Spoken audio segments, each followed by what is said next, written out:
Bonjour à tous et bonjour à toutes, c'est Laurent pour l'œil du graphique. Alors dans cette nouvelle vidéo, je vais vulgariser la stratégie price action. C'est une stratégie qui est utilisée par nombreux de traders et qui permet d'intervenir sur des zones très importantes où le prix a joué un rôle primordial dans une action importante, d'où son nom, le price action. Alors, sans transition, on va aller directement. Donc, les zones d'intervention du price action. Le price action est une zone où le prix a joué un rôle important sur un mouvement donné.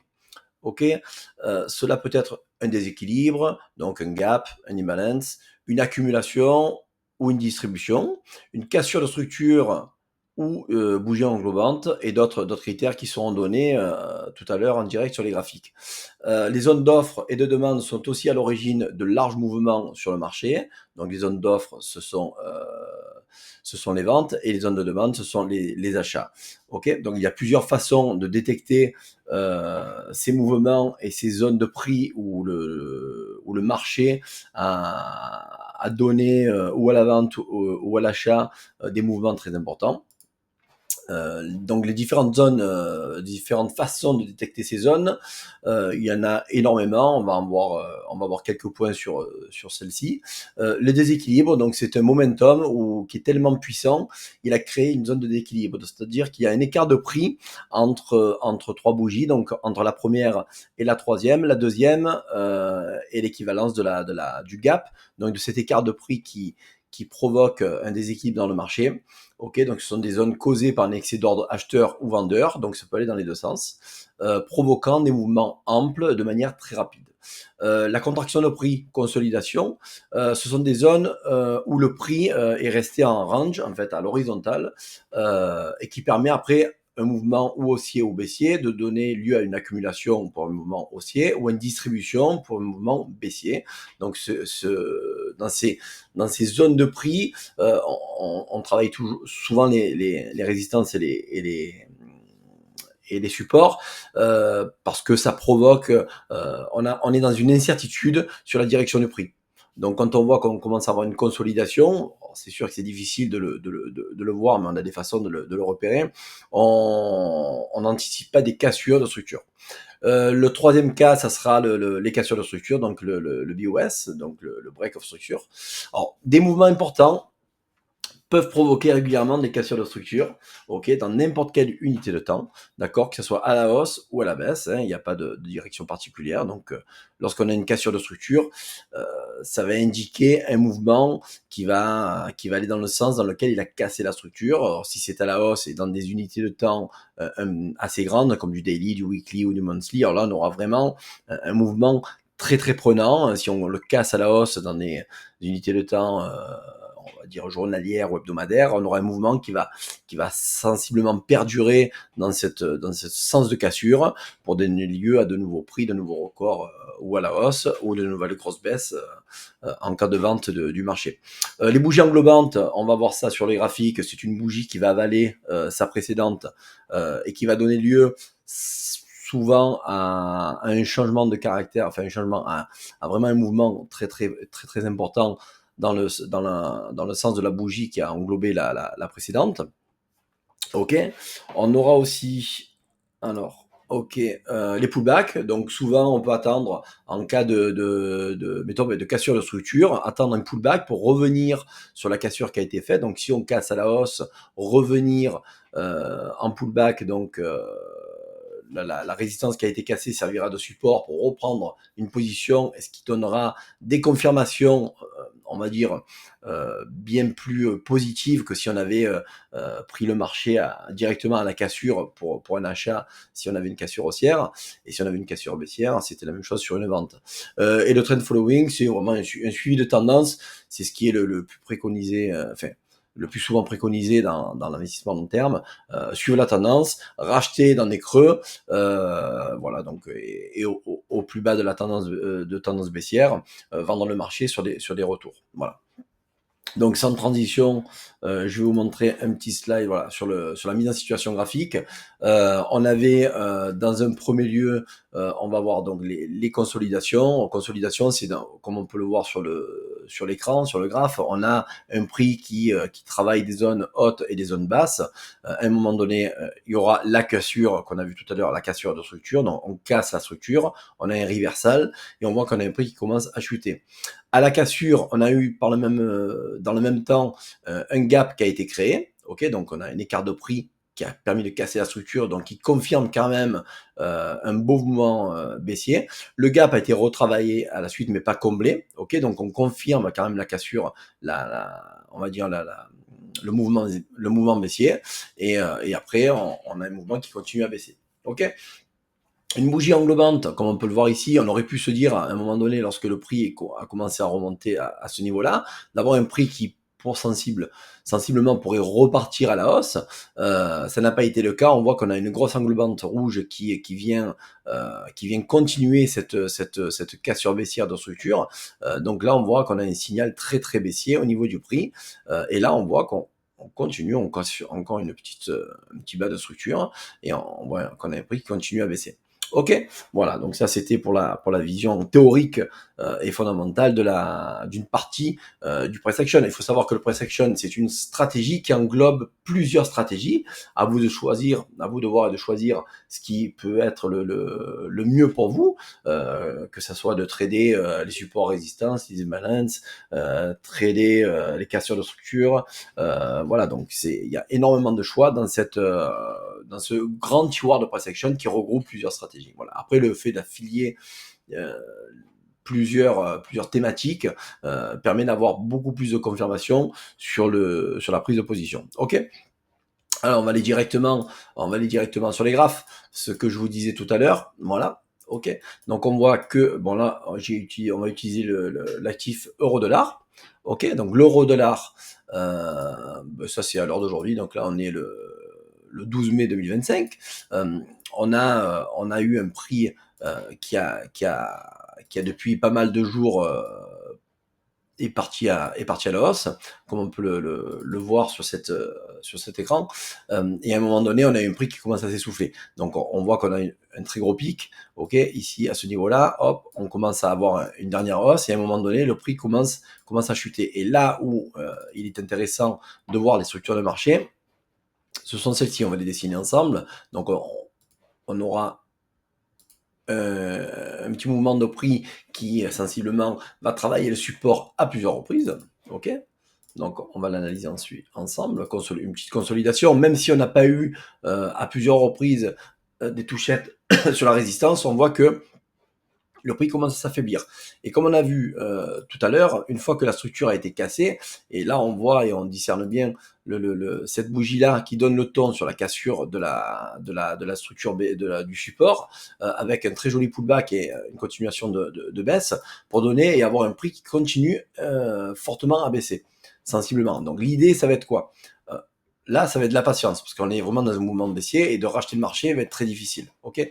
Donc l'idée, là, si on veut continuer de racheter l'euro-dollar, on va repérer des zones clés. Voilà. Donc quel est le mouvement qui a donné, quelle est l'impulsion qui a donné ce mouvement haussier ? On a plusieurs blocs. Hein. On a ce bloc de contrat qui est ici. Ok, on va le mettre ici. Ok, on va l'appeler OB.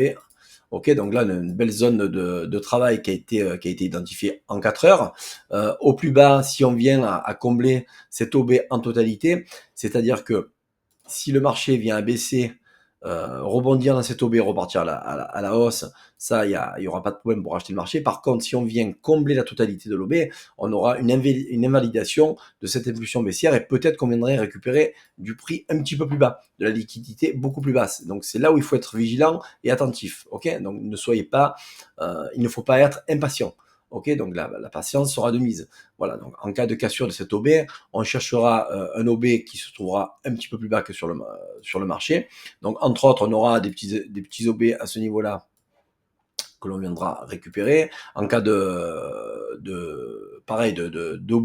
complètement traversé, on aura des OB encore plus bas et ainsi de suite. Donc là, ce qu'il faut faire attention, c'est que pour l'instant, on est sur un marché qui est en train de retracer une hausse assez importante sur l'euro-dollar. On travaille des gaps haussiers, mais toutefois, on laisse des gaps baissiers on va dire, dans le prix actuel. Donc voilà, ce qui sera vraiment intéressant de faire, c'est d'attendre la venue de prix, si toutefois il y vient, et sensiblement elle devrait y venir, dans des points stratégiques du marché. Alors plus vous diminuez l'unité de temps, et plus euh, on a des OB qui vont se devenir de plus en plus petits, avec un petit peu plus de pertinence pour avoir une entrée de plus en plus sniper, on va dire. Ok. Donc là, on est sur du 1 heure. L'idée va être de venir hop, récupérer. Alors, il y a plusieurs façons de récupérer l'OB. On pourrait récupérer celui-ci qui a donné lieu. Ok. Voilà, celui-ci est pas mal parce qu'on a une très belle impulsion haussière avec une belle englobante en 1 heure. Ce mouvement, en dehors de celui-ci, a quand même permis de casser la structure qui est ici. Ok. Donc là, on a un très joli mouvement. Ok. Structure en la BOS. Pardon. Ici, ok, voilà. Donc là, on a permis de casser la structure. Pourquoi choisir cette OB? Il serait pertinent de la récupérer. On pourrait avoir un excès de prix, c'est-à-dire de venir au plus bas de l'OB et venir récupérer de la liquidité un petit peu plus basse. Ça, c'est fort possible aussi. C'est quelque chose qui pourrait arriver par la suite. Voilà. Maintenant, voilà, on va être quand même patient, voir si cette OB va être travaillée pour après, par la suite, repartir à la hausse. Ok, ça c'est uniquement technique, on ne parle pas fondamental de la valeur au dollar. Si géopolitiquement, il y a, on va dire, un lien favorable pour le dollar à l'achat ou favorable pour l'euro à l'achat, hein. C'est que de la technique pure et simple. Ok, donc ça c'était pour les B, pour l'OB. L'imbalance, je vais vous montrer comment on peut repérer de l'imbalance. Ok, donc on va travailler sur 3 bougies. Le déséquilibre du marché, donc entre cette bougie ici qui est ici, ok. Le gros déséquilibre qui est visible, c'est cette bougie-là, et la troisième bougie, c'est là. Donc c'est au plus bas de la bougie et au plus haut de la bougie verte, là, on a un déséquilibre, ok. Voilà, on a un gap qui a été créé. Ce qui peut se passer, c'est que le marché vienne travailler ce gap. S'il vient travailler ce gap, mais qu'il ne le comble pas en totalité, c'est parfait. Ça voudrait dire que le marché continue à chuter. Donc là, ce qu'on fait, on attendrait la cassure de ce niveau-là et sensiblement reprendre une vente. Ok. Maintenant, on peut avoir aussi de belles indications dans le gap qui a été créé donc ce lundi matin, et avoir dans des unités de temps beaucoup plus petites, avoir une confirmation pour vendre le marché et venir beaucoup plus bas. Ok. Voilà. Alors, on va aller voir. On va essayer d'aller trouver un autre actif. On va aller faire le tour autre part. Qu'est-ce qu'on pourrait aller voir? On va aller voir. Allez, on va aller voir. On va aller sur un indice. Alors, les indices, on va aller sur le DAX. Ça, c'est pas mal. Alors, le DAX, comme on peut le voir, il n'est que haussier. D'accord? Pour l'instant, depuis pas mal de temps. Ce qui est très important à prendre en compte, ça va être la configuration sur des unités de temps un petit peu plus grandes que du 4 heures ou du 1 heure. D'accord? On voit que qu'est-ce qui a été donné au marché, des grosses impulsions très très haussières depuis le 9 avril. Ok. On voit que le marché a laissé des gaps derrière lui et qui sensiblement n'ont pas tous été travaillés, mais en partie. Ok. Là, on va venir pour les séances d'aujourd'hui.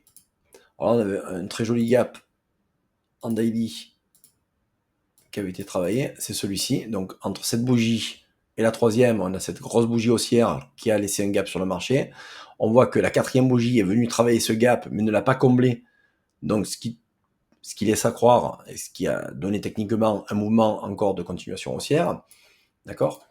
Et on voit qu'on a un DAX qui continue à monter. Maintenant, en 4 heures, ce qui est intéressant à voir, c'est que là, le mouvement qu'on a eu haussier depuis la semaine dernière, on a eu une belle englobante à ce niveau-là. C'est-à-dire que avant de casser cette structure qui avait été cassée et puis réintégrée, on voit que il a fallu que le prix respire un petit peu. Qu'est-ce qui a permis de casser ces plus hauts et ce plus haut? D'accord? Voilà, c'est ce mouvement-là, cette bougie-là, qui a permis d'accélérer le mouvement. Et c'est là où on arrive à identifier un ordre bloc très important, qui est celui-ci.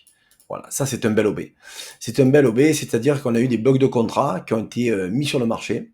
Une fois que tous les contrats ont été validés à l'achat, le marché a pété et pour récupérer encore des plus hauts et des nouveaux records. Ok, et créer un nouvel ATH. Aujourd'hui, qu'est-ce que le marché a fait? Il est venu respirer un petit peu plus bas, retracer à la baisse, ok, parce que les marchés montent, mais de temps en temps, ils ont des réflexions de baisse, parce qu'il faut qu'ils respirent et que les investisseurs prennent des profits. Et on est venu travailler cette OB, ici. Hop, ok, on est venu travailler cette OB en H4, ok, et on va voir que il est très pertinent. Et c'est là qu'il faut à un moment donné être un petit peu plus minutieux, et on voit que cette OB, quand même en H1, il est très joli. Voilà, on voit que c'est vraiment ce mouvement haussier qui a permis de casser les structures, et la liquidité est venue récupérer ce mouvement-là. D'accord? Si on avait clôturé la totalité de la bougie en dessous de l'OB, on aurait eu sensiblement un marché qui continue à baisser. Là, ça n'a pas été le cas. On voit qu'on a eu un rejet des vendeurs et les acheteurs sont restés en possession du game. Et on voit que ce beau rejet permet de confirmer quand même ce mouvement haussier du DAX. Ok. Alors plus bas, on aurait pu aussi avoir par la suite des OB qui sont aussi à identifier. Ça, c'est un fait. Entre autres celui-ci. Et comme on peut le savoir aussi sur les indices, et c'est là où il faut être très très vigilant, c'est que les indices sont promus plus à monter qu'à baisser. Il y a des phases de baisse, mais il y a beaucoup plus de phases de hausse. Parce que sinon, personne ne gagnera de l'argent sur les gros investisseurs long terme, sur les acheteurs. Voilà. Mais en tant que trader, on va chercher les zones clés. Donc si toutefois on avait, comme je l'ai dit auparavant, hop, pardon, hop, ok, voilà, si on avait eu un prix qui avait comblé la totalité de cette OB, on aurait dû attendre de venir travailler cette zone-là. Et là, dans des unités de temps un petit peu plus petites, on aurait sensiblement pu racheter le marché. Ça n'a pas été le cas, et on voit que la grosse hausse qui a été, et là on voit qu'on a un très joli gap qui a été comblé et qui a été récupéré en totalité par le marché. On voit que on vient travailler des zones beaucoup plus basses, donc on vient récupérer de la liquidité. Et c'est ça qu'il faut repérer le mieux possible sur les marchés. Et on voit que de toute façon, même l'OB en une heure qu'on avait tout à l'heure, vous avez quasiment un OB en 30 minutes, d'accord? Donc ça y ressemble énormément à une forte poussée, on va dire une forte poussée acheteuse, voilà, au niveau du marché. Voilà. Donc là, qu'est-ce qu'on pourrait avoir? Ça serait encore de venir retravailler la zone d'OB, c'est-à-dire que cette petite impulsion qu'on a eue acheteuse pour revenir un petit peu travailler la zone, hop, et après repartir un petit peu plus haut et continuer à créer de la TH. Si on vient dans un futur proche combler l'OB en totalité, on vient retravailler des zones un petit peu plus basses, et c'est là où il faut être patient pour venir sniper le marché et prendre position sur des points vraiment majeurs. Ok. On peut aller travailler. Qu'est-ce qu'on pourrait aller voir en zone. Ouais, on va laisser en voir un autre. Hein, le Nasdaq, on voit qu'il est un petit peu pareil. On va aller voir le gold.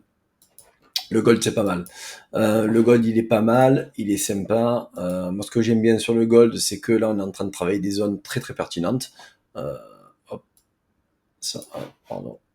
Hop, ok. On fait un petit direct, comme ça, c'est pas mal aussi. Voilà, donc des zones de support. Là, ce qu'on va attendre, c'est clairement, on a pas mal de déséquilibres vendeurs à l'heure d'aujourd'hui, donc on a pas mal de poussées vendeuses qui se font pressentir dans le marché. Ok, donc tous ces déséquilibres que l'on a ici. Ok, il y en a un ici. On en a un ici. Ok, donc ça c'est que des gaps. Ok, des gaps à la baisse. Les gaps aussi ont été ravalés. Là, ce qu'on pourrait avoir, c'est que ici, au niveau de la structure, donc le support qui a été travaillé, qui a servi de zone de bataille, en cas de cassure, attendre un pullback pour reprendre un short sur le gold. Ok, donc ça pourrait être intéressant. Mais on n'anticipe pas une cassure. Là, il n'y a pas eu de cassure concrète. Pour avoir la cassure concrète, il faut avoir vraiment une bougie complète, c'est-à-dire que la bougie vienne clôturer tout son corps entier pour continuer et on va dire confirmer une baisse un petit peu plus importante. Là, ça n'a pas été le cas. Donc on pourra avoir tout au plus avoir encore un marché qui rebondisse sur ce support-là, d'accord? Mais en cas de cassure, on aurait un marché qui rebaisse par la suite. Donc là, on est vraiment dans une indécision du marché au niveau du gold, d'accord? Voilà. Et pourquoi on pourrait venir casser cette structure-là? Pourquoi? Ben, pour venir récupérer, ben, toujours pareil. On a des belles structures à venir récupérer. Voilà, des OB qui sont beaux, qui sont clairement très très visibles. Donc on a un bel OB en daily qui coïncide avec les 3000 dollars de l'once. Donc ça, c'est pas mal. Pourquoi cet OB? Pourquoi? Parce qu'en daily, on voit que la bougie englobante a permis de recréer encore de nouveaux records et le marché a besoin de respirer. Donc on pourrait, en cas de cassure de ce support-là, venir récupérer cet OB. Ça serait intéressant. Si toutefois le marché ne le casse pas, eh ben c'est pas grave, on continue et on rachète après le marché sur des unités de temps plus petites avec des stops bien calculés par la suite. Ok? Voilà, tout simplement. Parce que là, ce qui peut se passer, c'est qu'en cas de cassure, si le marché revient dans cette OB, on pourrait prendre un achat avec des confirmations, mettre le stop en dessous du plus bas, parce que là, pourquoi? Parce que si l'OB venait à être comblé en totalité, on aurait une invalidation du marché. Ok? Venir récupérer des plus hauts, y avoir un très joli trade dans ce style-là. Voilà. Ok, on aurait du 1 pour 6, mais même si vous prenez pardon, du 1 pour 6, du 1, je vous dis des bêtises, du 1 pour, ouais, quasiment pour 6, même si vous prenez uniquement allez, un rebond à ce niveau-là, si le prix venait à taper ces niveaux-là, on aurait un achat sur les plus bas du support qui aurait été cassé auparavant à 3200 points. Donc là, on aurait du 1 pour 3. 1 pour 3, 3,5. Donc ça, c'est pas mal aussi. C'est pas mal à avoir. Donc le price action, c'est vraiment l'action du prix à un moment donné qui va vous donner une clairvoyance dans le marché. Ok, donc le marché monte, ça c'est un fait. La plupart des actifs le font commenter, on est d'accord. Mais toutefois, il y a des lieux de respiration et le price action nous permet, dans des creux, dans des vagues, de pouvoir prendre position le mieux possible. Sur quasiment n'importe quel actif, que ce soit les actions, que ce soit les indices, que ce soit les matières premières, voilà, ou l'or, ou le pétrole, ou les crypto-monnaies, c'est la même chose. Voilà. Donc travaillez bien des zones comme celle-ci, récupérez bien les zones de prix, identifiez bien les gaps, les cassures de structure, pourquoi on a cassé la structure, et tout ce qu'on a vu auparavant. Voilà. Écoutez les amis, merci de liker, de vous abonner à la chaîne YouTube. C'était Laurent pour l'œil du graphique. Prenez soin de vous et de votre portefeuille.